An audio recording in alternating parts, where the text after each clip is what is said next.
Can we name a Collingwood team made up of under 25-year-old Collingwood players? Let's talk about it.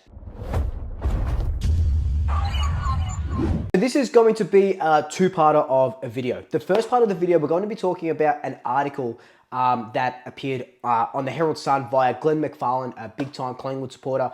He was looking at players from teams under the age of 23 and what that sort of looks like going forward. Do you have the personnel? And obviously, we're just going to be looking at Collingwood. So what we're going to do is we're going to dissect that that article here. You'll see it pop up soon and we'll talk about it. So if you want to skip that bit and just go over to me picking the team of, is it under 25s? Is it under 23s? Is it under 27s? Skip to this timestamp right now.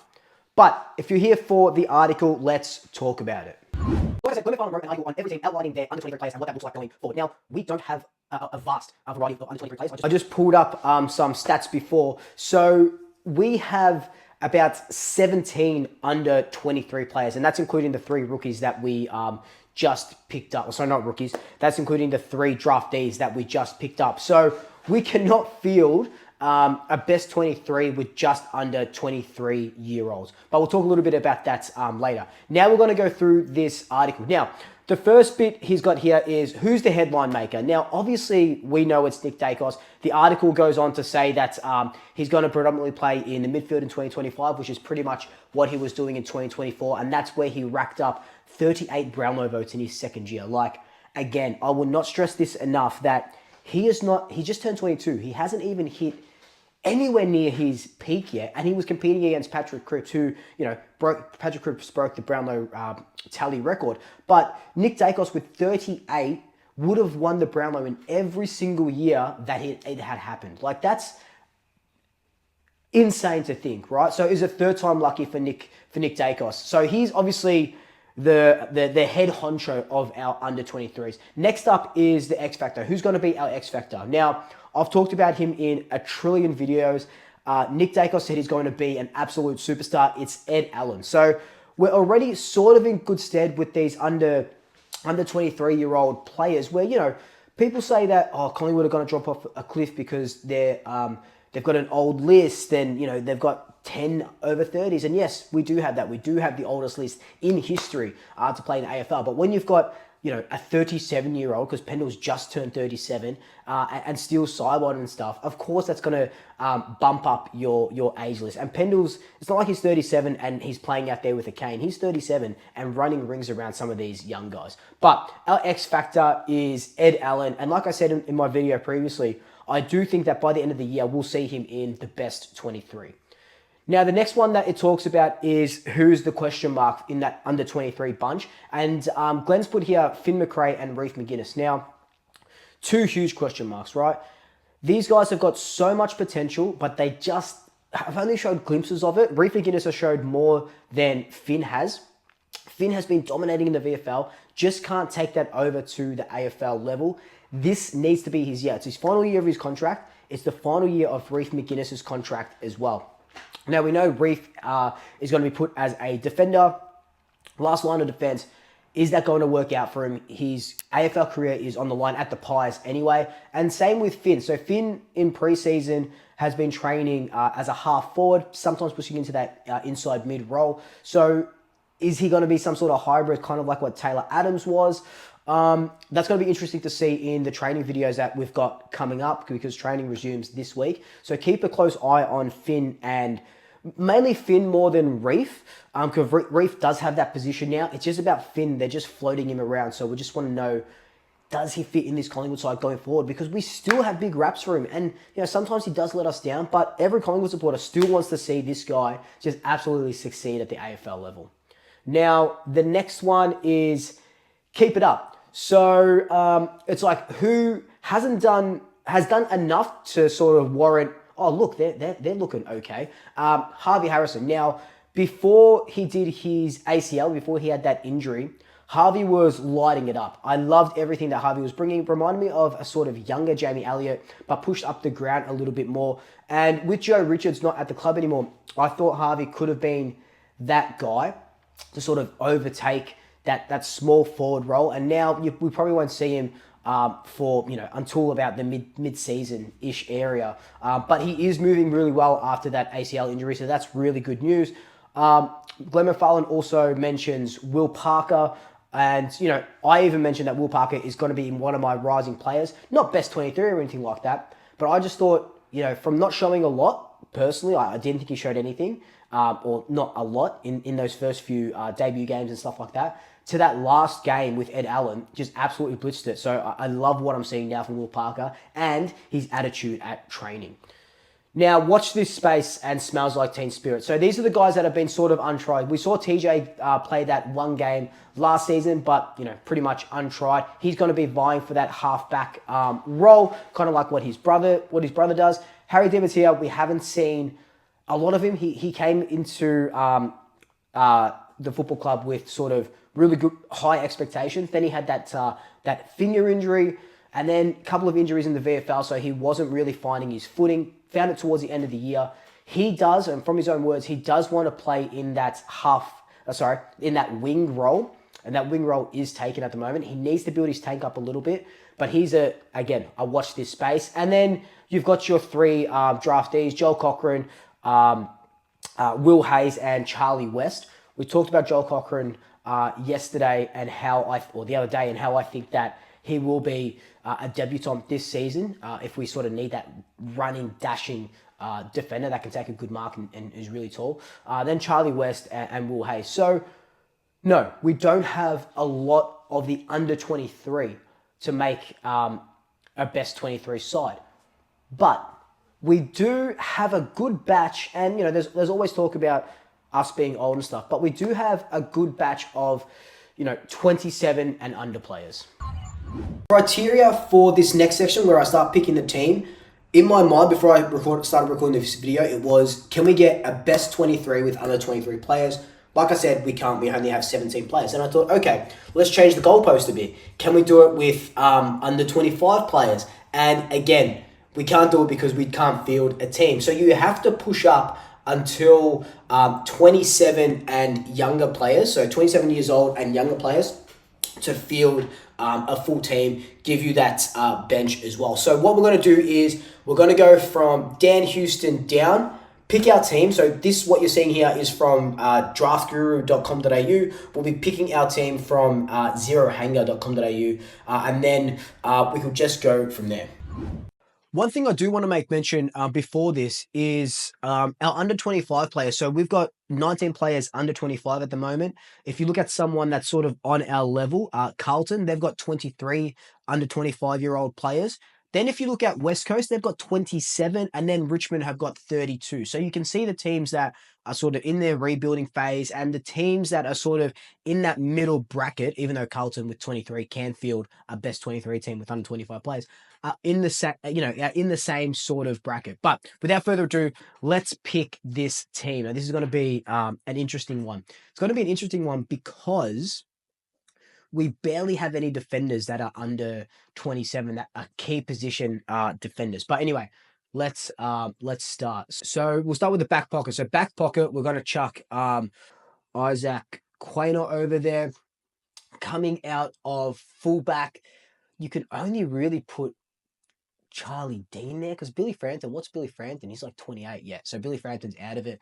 Charlie Dean in the other back pocket, you would probably put, see, this is hard. I told you, the defenders. You would probably put Jacob Ryan, actually, in the other. I know he's a bit more of a half back, but we've got to make do with what we have, and what we have as defenders isn't a lot. On the other half back line, we're going to put Reef McGuinness there. On the right-hand side, we're going to be putting TJ, and then at centre half back, actually, you know what? We'll put Houston here, and we'll put TJ as the centre half back. Again, we don't have that super tall defender that can play centre half back. So TJ is going to have to be that guy in this make-believe scenario. On the wings, we're going to do what he wants. So we're going to put Harry Demetia on the wing. In the middle, we're going to put Perryman, because Perryman wants to play more as a midfielder. So where is that? Perryman's in there, yeah? Yeah, he's 26. Cool. So Perryman. On the other wing, we're going to put Josh Dacos, because Josh Dacos is 26. Josh Dacos, there we go. And now is when we sort of have a bit more of that sort of plethora over there. Actually, we're gonna put not Harry Dimmins here. We're gonna chuck him on. We'll chuck him in later. We're gonna put Ed Allen there, or Edward Allen. And now the half forwards. So we're gonna put McRae just for now, and then we'll sort of chop and change it around. Where's McRae? Finn McRae. Centre half forward, we've got who have we got as a centre half forward? See, now it starts getting really, really tricky.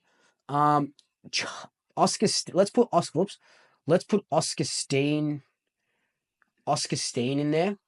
Other half forward, we're gonna put Bo McCreary in there. Bo McCreary. The forward pockets, Bobby Hill, Charlie West. And in the other pocket, we're going to put Harvey Harrison. Oops. Harvey Harrison. Okay, so that's our on-field. So that's looking not too bad. Is it going to win a lot of games? Well, probably not, but we persist. In the rucks, we're going to go my boy Iliro Smith. Iliro Smith. There.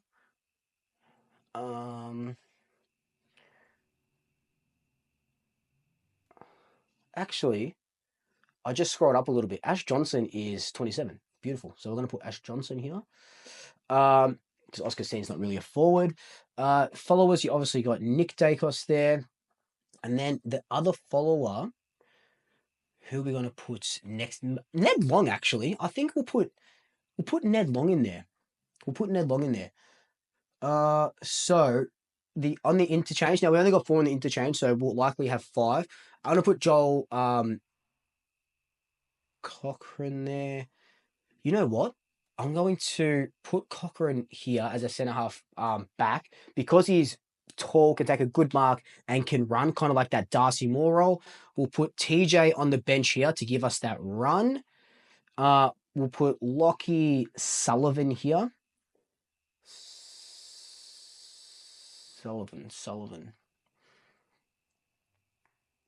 I'm definitely like missing people. I can just feel it. Oh, Lockie Schultz is 27. Why aren't these players coming up on him? Okay, so we're gonna put gonna take McRae off. We're gonna put Schultz in here. Schultz. We'll put McRae on the bench just because it gives us that half forward and that midfield role if we need it. We're going to put Lipinski on the bench as well. We got Dan Houston. So we've got 2 more spots, pretty much 2 more spots to fill. I'm going to go with Lockie Sullivan, and then as the sub, my sub is probably going to be Will Parker as the sub. And I'm just trying to look if I left anyone out. I don't think I did, and I'm pretty happy with that. Squad, actually. I like that. So that's our best, or my best, under 27-year-old players. I'll leave the link in the description below so you can do that yourself. But I think that I say it looks pretty good because that's all we have, right?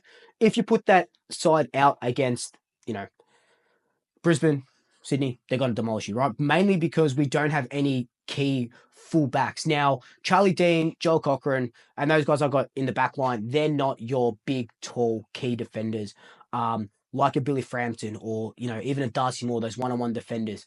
So that's something that we're definitely lacking, that depth in the back line. But that forward line, I think, can outweigh the negative effects of the backline and not having that big one-on-one player. But again, you put those guys up against Kurnow or the Kings or something like that, and they're going to get demolished for now anyway.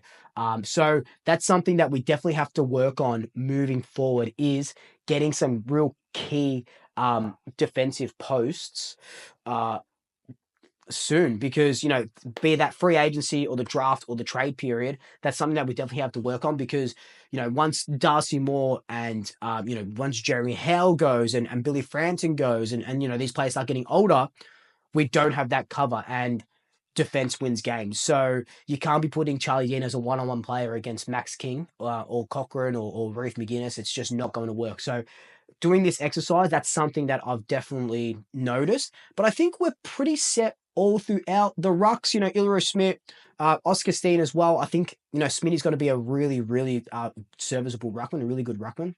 And I think so is Steen.